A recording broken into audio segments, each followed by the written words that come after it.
Hey everybody, welcome to another episode of RV Tips and Trips. Today I want to do a follow-up on a video that I did a while back on reattaching the awning rail using rivets.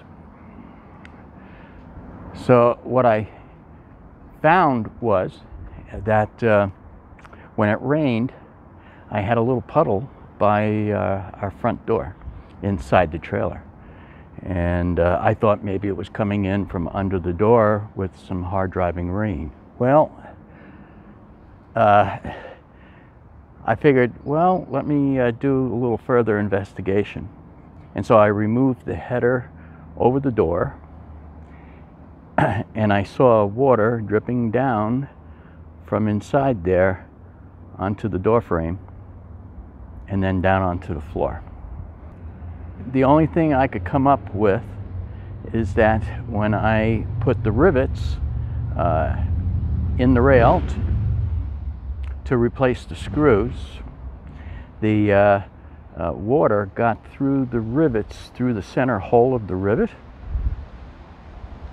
And I had a couple of people suggest that you should have put, whoops, a little breezy, that I should have put silicone on the center of the rivets so water couldn't penetrate in there. Well, it turns out they were right. So thanks, Bill. And there was someone else too that said, hey, maybe we should put silicone on there. So if you do use rivets on the outside of the RV, okay, these were special Molly rivets that I used this time, that it might be a really good idea to put silicone caulking on the rivet so water can't get down through the center of the rivet and inside the wall of the trailer.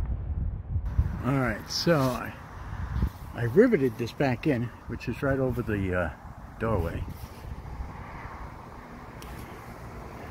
And it's held snug up against the wall, no problem. But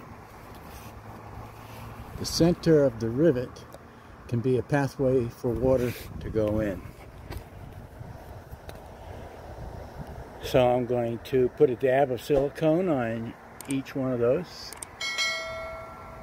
and I'll run a new bead of silicone along the top of the rail, and hopefully that takes care of that. I don't see anything wrong with the roof or the rain gutter there, so I'm thinking this is probably a good place where the water is entering in.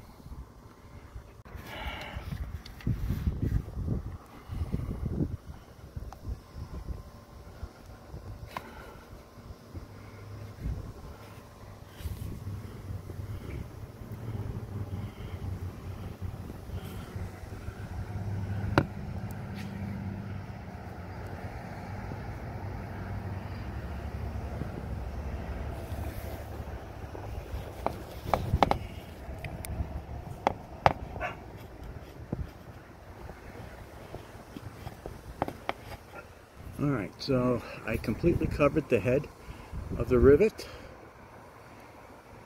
so there's no way for any water to leak down in through there, and I ran a new bead of silicone across the top of the rail. Don't look pretty, but it'll do the job. Water damage is your biggest enemy when it comes to RVs, so that's not going to leak now. Like I said, I completely covered the head of the rivet. So.